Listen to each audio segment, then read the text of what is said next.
Task మాకు మా నాయకుడు ఇస్తే, ప్రజలు ఇస్తే దాని నిబద్ధతతో తెలంగాణని గొప్పగా తీర్చిదిద్దేదానికి తాపత్రయపడుతూ అందరం కూడా సమిష్టిగా పనిచేసినాం. మేమెన్నడూ టైంపాస్ కార్యక్రమాలు చేయలేదు. ప్రత్యర్థుల కుటుంబాలను రాజకీయాల్లోకి లాగి, ప్రత్యర్థుల పిల్లల మీద బురద జల్లి, ప్రతిపక్షాల మీద కేసులు పెట్టి, ప్రతిపక్షాలను మరి కావాలని హరాస్మెంట్ చేసి ఆ టైప్లో టైంపాస్ పని చేయలేదు. మా నాయకుడు గొప్పతనం ఏంటంటే ఇవ్వని వాగ్దానాలను కూడా నెరవేర్చిన నాయకుడు కేసీఆర్ గారు. మేనిఫెస్టోలో చెప్పని హామీలను, మేనిఫెస్టోలో ఇవ్వని వాగ్దానాలను కూడా నెరవేర్చిన నాయకుడు కేసీఆర్ గారు. ఒక రైతు బంధు అయితేనేమి, ఒక కళ్యాణ లక్ష్మి అయితేనేమి, ఒక కేసీఆర్ కిట్ అయితేనేమి, ఇట్లా చెప్పుకుంటూ పోతే ఒకటి రెండు కాదు, ఎన్నో కార్యక్రమాలు మేము మేనిఫెస్టోలో చెప్పలేదు. కానీ చెప్పకపోయినా ప్రజాహితం కోసం మరి 10 ఏళ్ల పాటు మేము పనిచేసాం. ఇవాళ బాధ అనిపిస్తున్నది, ఎంక్వైరీలతో కాదు, ఎంక్వైరీలకు భయపడేటోడు ఎవడు లేడు, బాధపడేటోడు ఎవడు లేడు. కానీ ఇవాళ ఇంత కష్టపడి మరి కేసీఆర్ గారి నాయకత్వంలో ప్రజలు సాధించుకున్న ఈ రాష్ట్రంలోని పరిపాలన పిచ్చోడి చేతిలో రాయిలాగా మారిపోయింది. పరిపాలన మీద దృష్టి లేదు, పరిపాలన చేత కాదు, ప్రజలకిచ్చిన హామీలు నెరవేర్చే సత్తా లేదు.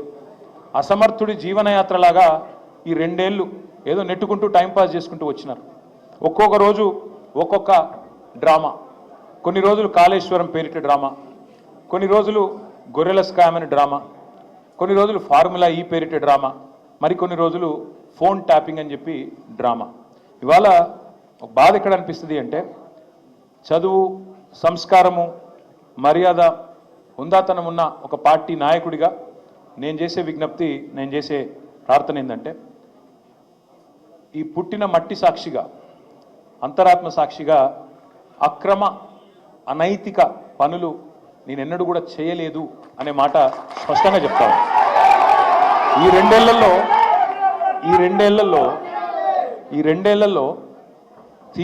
తీవ్రంగా, ఈ 2 ఏళ్లే కాదు, దాదాపు గత 7-8 ఏళ్లుగా తీవ్రమైన క్యారెక్టర్ అసాసినేషన్ ఎఫర్ట్ నా మీద, వ్యక్తిత్వ హననం. అంటే ఒక కుక్కను చంపే ముందు పిచ్చి కుక్కను ముద్రేయాలని ప్రయత్నం చేస్తారు కదా, నేనేదో డ్రగ్స్ తీసుకుంటానని, నాకేదో హీరోయిన్లతో సంబంధాలు ఉన్నాయని, లేని దిక్కుమాలిన వార్తలు రాసి నన్ను క్షోభకు గురి చేయడమే కాకుండా నా కుటుంబ సభ్యుల్ని, నా పిల్లల్ని, నా వాళ్ళు అనుకునే వాళ్ళందరినీ విపరీతమైన క్షోభకు గురి చేశారు. అయినా కూడా ఎన్నడూ బాధపడలేదు, బయటకు వచ్చి వేరే వాళ్ళలాగా దొంగ ఏడుపులు ఏడవలేదు. నేను నిబద్ధతతో పనిచేసిన నాయకుని కాబట్టి ఎవరికి భయపడకుండా 2 ఏళ్లుగా తలవంచకుండా పోరాటం చేస్తూ ఉన్నాను. ఇవాళ నేను ఏదో టెలిఫోన్ ట్యాపింగ్లో ఏదో విచారణ క్రమాన్ని పిలిచారు, బరాబర్ పోతాం, పోయి అడుగుతా. ఏమడుగుతా? ఏం తప్పు చేసింది మా ప్రభుత్వం అని అడుగుతా, ఎక్కడ తప్పు జరిగింది అని అడుగుతా.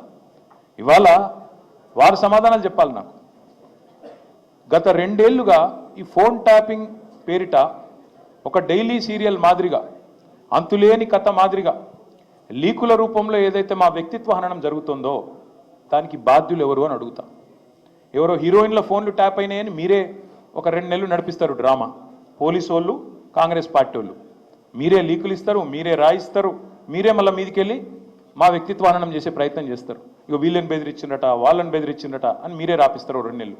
మళ్ళీ 3వ నెలలో మీరే రాపిస్తారు. ఏ హీరోయిన్ల ఫోన్ ట్యాప్ కాలేదు, ఎవరిది కాలేదు, అంతా బోగస్, ఇన్ని రోజులు మేము చెప్పిందంతా తూచ్ అని చెప్పి మళ్ళీ మీరే రాయిస్తారు. మరి నా పరువుకి, నా ప్రతిష్టకు కలిగిన నష్టానికి ఎవడు బాధ్యుడు? రేవంత్ రెడ్డి బాధ్యుడా? ఈ లీకులు ఇచ్చిన పోలీసు వాళ్ళు బాధ్యులా? రాసిన మీడియా వాళ్ళు బాధ్యులా? నేను అడుగుతా. అట్లా ఇంకో మాట కూడా నేను అడుగుతా. ఈరోజు ఇవాళ మీరు ఏ అధికారి అయినా, ఈ రాష్ట్రంలో పోలీస్ అధికారి ఈరోజు రాష్ట్రంలో ఫోన్లు ట్యాప్ జరగడం లేదు అని చెప్తాడా? ముందుకొచ్చి మీ కెమెరా ముందుకొచ్చి చెప్పే ఒక్క పోలీసుడు ఉన్నాడా? డీజీపీ శివధర్ రెడ్డి ముందుకు వస్తాడా? ఐజీ ఇంటెలిజెన్స్ ముందుకు వస్తాడా? కమిషనర్ సజ్జరాన్ ముందుకు వస్తాడా?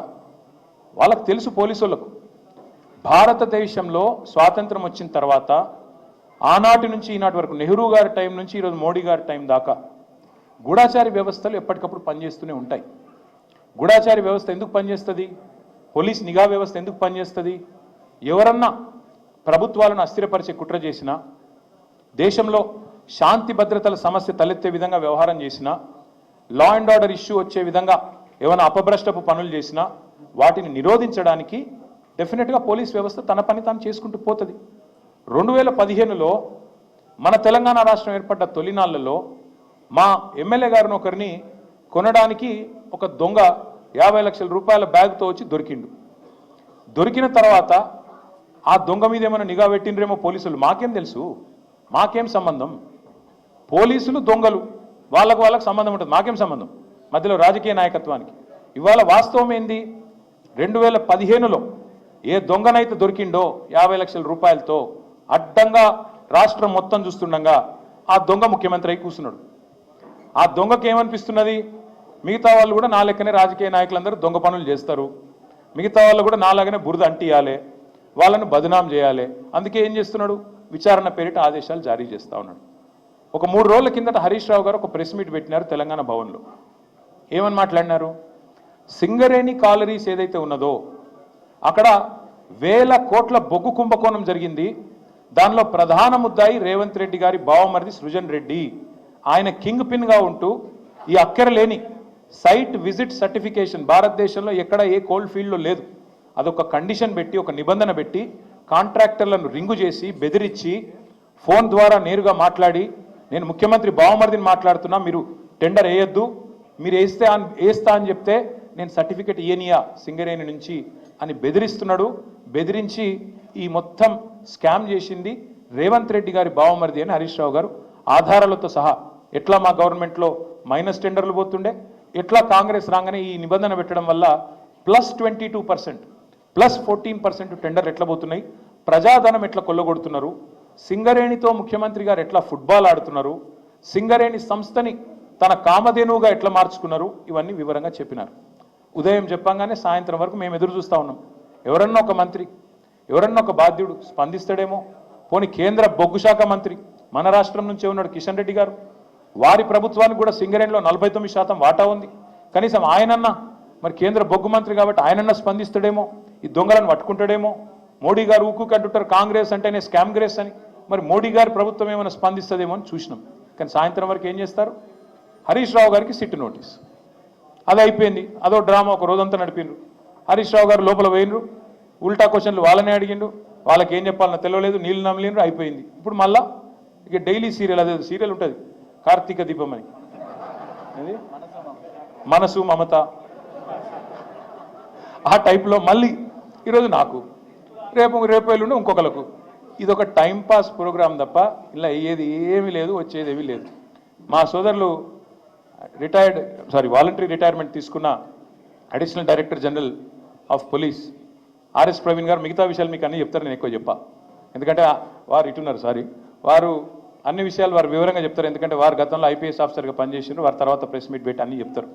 కానీ ఒకటి మాత్రం వాస్తవం, ఇవాళ రేవంత్ రెడ్డి గారు ఆయన దొంగ కాబట్టి, అడ్డంగా దొరికిన దొంగ కాబట్టి, ఇంకా దొంగ పనులు చేస్తూనే ఉన్నాడు కాబట్టి, అదేదో సినిమాలో బ్రహ్మానందం గారు దొంగ ఉంటాడు, ఉరికి దొరికిపోతుంటాడు, అట్లాగే ఈయన కూడా ఈయన స్పెషాలిటీ ఏంటంటే ఉరికి దొరికిపోతాడు. ఆయన సింగరేణిలో దొరుకుతాడు, మూసీలో దొరుకుతాడు, హైడ్రాలో దొరుకుతాడు, ఎక్కడ పడితే అక్కడ దొరికిపోతాడు, హిల్ట్ కుంభకోణంలో దొరుకుతాడు, లగచర్లలో దొరికిపోతాడు. దొంగ ఫాస్ట్గా దొరికిపోవడం రేవంత్ రెడ్డి గారి స్పెషాలిటీ. ఇంకా విచిత్రం ఏంటంటే ఇవాళ ఒక దొంగ లేడు ఈ రాష్ట్రంలో, దండుపాలెం ముఠా ఉంది. ఈరోజు క్యాబినెట్ ఎవరిది వాళ్ళు అందిన కాడికి దోచుకోనే స్కీమ్లో భాగంగా ఈరోజు వాళ్ళు దోచుకుంటా ఉన్నారు. ఆ దోపిడీని మేము బయట పెడుతుంటే వాళ్ళకి ఎక్కడ లేని మంట వస్తున్నది మా మీద. మాకేం ఫరక్ పడది. మీకు తెలియదు కానీ మీడియా వాళ్ళు మీరు కూడా మాకు తెలియకుండానే సాయం చేస్తున్నారు. మీరేమనుకుంటారంటే ముఖ్యమంత్రి చెప్పిండు, మేము ఇట్లా కేసు నోటీసులు వచ్చినాయి, మరి వీళ్ళని ఏదో విచారిస్తున్నారు అని చెప్పి లోపల మేము పోగానే ప్లేట్ బ్రేకింగ్లు పెట్టి గుచ్చి అడుగుతుండ్రు అని మీరు పెడతారు. మాకేం బాధ లేదు, ఎందుకంటే 100 కోట్ల పబ్లిసిటీ మీరు ఫ్రీగా మాకు ఇస్తున్నారు, మాకేం బాధ లేదు. తప్పు చేసినోడు భయపడతాడు, తప్పు చేయనోళ్ళు ఎవరికి భయపడాడు. రేవంత్ రెడ్డి కాదు, వాని జేజమ్మకు కూడా భయపడే సమస్య లేదు. ముమ్మాటికి ఒకటి మాత్రం పక్కా, ఈ కేసు ఇంతటితో మేము వదిలిపెట్టాం. నా క్యారెక్టర్ అసాసినేషన్కి బాధ్యులైన రేవంత్ రెడ్డిని ఆయన తొత్తులుగా పనిచేస్తున్న పోలీసులు కొంతమంది, అందరినీ కాదు, కొంతమంది పోలీసులు ఎవరైతే ఉన్నారో ఆయన తొత్తులుగా, ఆయన అడుగులకు మడుగులతో పనిచేస్తున్నారో వాళ్ళని నేను కూడా వదిలిపెట్టాను. ఎందుకు వదిలిపెట్టను? ఎందుకంటే నా వ్యక్తిత్వం హననం చేస్తూ ఉన్నారు. లేని లింకులు అంటగట్టి, లేని రంకులు అంటగట్టి, నాకు ఇష్టం ఉన్నట్టు ఎవరెవరు యాక్టర్లకు లింకులు పెట్టి చిల్లర రాజకీయం ఏదైతే చేస్తున్నారో ఈ విషయంలో నేను మాత్రం వదిలిపెట్టను. మీరేదో ఇవాళ ముఖ్యమంత్రి హార్వర్డ్కి పోయిండు, ఆడ వచ్చిరాని ఇంగ్లీష్లో ఏం నేర్చుకుంటుండో ఏం తెచ్చిండో కానీ ఆయన వచ్చే వరకు టైంపాస్ చేద్దాము అని చెప్పి మీరు డ్రామా చేస్తున్నారు, మాకు తెలుసు. ధారావాహికలాగా నడుపుతా ఉన్నారు, మాకేం ఇబ్బంది లేదు. మీరు ఎన్నిసార్లు పిలిచినా వస్తాం, ఎందుకంటే చట్టాన్ని గౌరవించే పౌరులం, తప్పకుండా వస్తాం. మేము తప్పు చేయలేదన్న మాటనే చెప్తాము.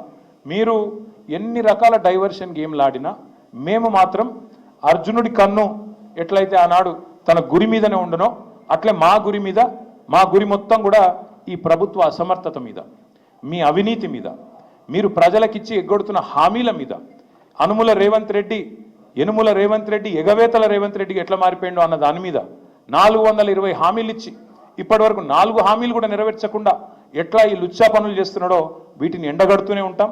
100% వదిలిపెట్టకుండా ప్రాణం పోయేదాకా పోరాడుతూనే ఉంటాం. ఎవరికి భయపడకుండా, ఎవరికి తలవంచకుండా నిఖార్సైన తెలంగాణ బిడ్డలుగా, కేసీఆర్ గారి సైనికులుగా, కేసీఆర్ గారిని తిరిగి ముఖ్యమంత్రి చేసేదాకా మేమందరం కలిసికట్టుగా పనిచేస్తూ ఉంటామని చెప్పి తెలియజేస్తూ మీ అందరికీ కూడా సంఘీభావం చెప్పడానికి